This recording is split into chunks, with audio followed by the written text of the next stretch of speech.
കൊച്ചിയിൽ നിന്നുള്ള വിവരങ്ങളുമായി വിപിൻ സി വിജയനാണ് ചേരുന്നത്. Vipin, very good morning. മധ്യകേരളത്തിൽ നിന്ന് നമുക്ക് ഇന്ന് നിരവധി വാർത്തകൾ പ്രതീക്ഷിക്കാം. അതിൽ പ്രധാനപ്പെട്ട ഒന്ന് കൊച്ചി കോർപ്പറേഷൻ തെരഞ്ഞെടുപ്പിൽ കോൺഗ്രസ് നേരിടുന്ന വിമത ഭീഷണിയാണ്. മറ്റൊന്ന്, സംസ്ഥാനത്ത് നിന്ന് ശക്തമായ മഴയ്ക്ക് സാധ്യതയെന്ന മുന്നറിയിപ്പ് വരുന്നു. പ്രത്യേകിച്ച് മധ്യകേരളത്തിൽ മഴ ശക്തമാകാനുള്ളൊരു സാധ്യത ഉണ്ടെന്ന് പറയുന്നുണ്ടല്ലോ.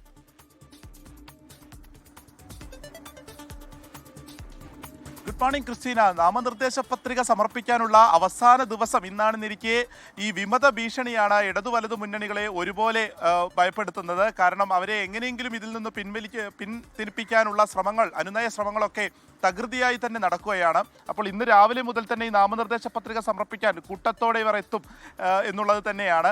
അപ്പോൾ അതിൽ എടുത്തു പറയേണ്ടത് എറണാകുളം കോർപ്പറേഷനെ സംബന്ധിച്ചാണ്. ഇപ്പോൾ തന്നെ കോൺഗ്രസിനെ സംബന്ധിച്ച് അവരത് തിരിച്ചുപിടിക്കാൻ, കോർപ്പറേഷൻ തിരിച്ചുപിടിക്കാനുള്ള കൊണ്ടുപിടിച്ച ശ്രമങ്ങളൊക്കെ നടക്കുന്നതിനിടയിലാണ് ഇപ്പോൾ 7 വിമത സ്ഥാനാർത്ഥികളെങ്കിലും കോർപ്പറേഷനിൽ മാത്രം കോൺഗ്രസിന് വന്നു കഴിഞ്ഞു. ഇതിൽ പലരെയും അനുനയിപ്പിക്കാനുള്ള ശ്രമങ്ങൾ നടക്കുന്നു എന്നുള്ളതാണ്. ജില്ലാ പഞ്ചായത്തിലേക്കും കോൺഗ്രസിന് ഒരു വിമത ഭീഷണി വരുന്നുണ്ട്. അതിലിപ്പോൾ ഒരു പേയ്മെന്റ് സീറ്റ് വിവാദം ഉണ്ടായിരുന്നു. അതിൽ മുക്താർ എന്നുള്ള ആൾ DCC തന്നെ പ്രഖ്യാപിച്ചിട്ടുള്ള സ്ഥാനാർത്ഥി ഇതിനോടകം തന്നെ നാമനിർദ്ദേശ പത്രിക സമർപ്പിച്ചു കഴിഞ്ഞു. അപ്പോൾ ഇന്ന് അതിനെതിരായിട്ടുള്ളൊരു പത്രിക വരുമോ എന്നുള്ളതാണ് അവിടെ നിന്നും ഉറ്റുനോക്കേണ്ടത്.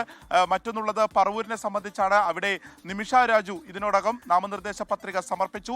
പക്ഷേ അവിടുത്തെ CPIയിൽ തന്നെ അതിനെതിരെ വലിയ രീതിയിലുള്ള ഒരു പ്രതിഷേധം ഉണ്ടാകാനുള്ള സാധ്യതയുണ്ട്. അപ്പോൾ ഇത്തരത്തിൽ ഈ ഒരു വിമത ഭീഷണി മുഴുവനായി തന്നെ നിൽക്കുന്നു. ഒരു ജില്ലാ പഞ്ചായത്ത് പിടിക്കാൻ, അല്ലെങ്കിൽ കോർപ്പറേഷൻ പിടിക്കാൻ, നഗരസഭ പിടിക്കാൻ ഒക്കെ ശ്രമിക്കുന്നതിനിടയിലാണ് ഇത്തരത്തിലുള്ള ഒരു ഭീഷണി നിലനിൽക്കുന്നത്. അതുകൊണ്ട് തന്നെ 24-നുള്ളിൽ അത് പിൻവലിപ്പിക്കുന്നതിനുള്ള ശ്രമങ്ങൾ ആ രീതിയിൽ നടക്കുന്നുണ്ട്. മറ്റൊന്നുള്ളിൽ പറഞ്ഞതുപോലെ മഴയുടെ ബന്ധപ്പെട്ടതാണ്. അത് തിരുവനന്തപുരം, കൊല്ലം, ആലപ്പുഴ, കോട്ടയം, ഒപ്പം തന്നെ ഇടുക്കി, എറണാകുളം എല്ലാം തന്നെ ഇന്ന് യെല്ലോ അലേർട്ടാണ്. നമുക്കറിയാവുന്നതുപോലെ തന്നെ രാവിലെയൊക്കെ ഒരു തെളിഞ്ഞ കാലാവസ്ഥയാണെങ്കിലും വൈകുന്നേരത്തോടു കൂടിയാണ് മഴ കനക്കാറ്. ഒരു 4 മണിക്ക് ശേഷം ഒരു കനത്ത മഴ പെയ്യുന്നു എന്നുള്ളതാണ് നിലവിലെ സ്ഥിതി. ഒപ്പം തന്നെ ഇടിമിന്നലും കാറ്റും വളരെ ശ്രദ്ധിക്കേണ്ട ഒരു കാര്യമാണ്. കഴിഞ്ഞ ദിവസമൊക്കെ ഇടിമിന്നൽ, വളരെ ശക്തമായിട്ടുള്ള ഇടിമിന്നൽ തന്നെയാണ് ഉണ്ടായിരുന്നത്.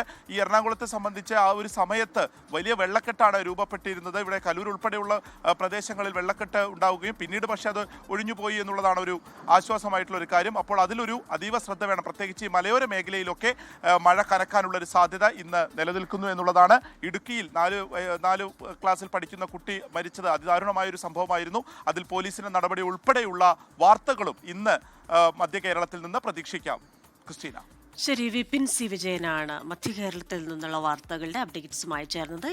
ലോകത്തെവിടെയായാലും ഏത് സമയത്തും 24 വാർത്തകളും ഓഗ്മെന്റഡ് റിയാലിറ്റി പാക്കേജുകളും എക്സ്പ്ലെയിനറുകളും വിശദമായി കാണാൻ ഞങ്ങളുടെ YouTube ചാനൽ നിങ്ങൾക്ക് സബ്സ്ക്രൈബ് ചെയ്യാം.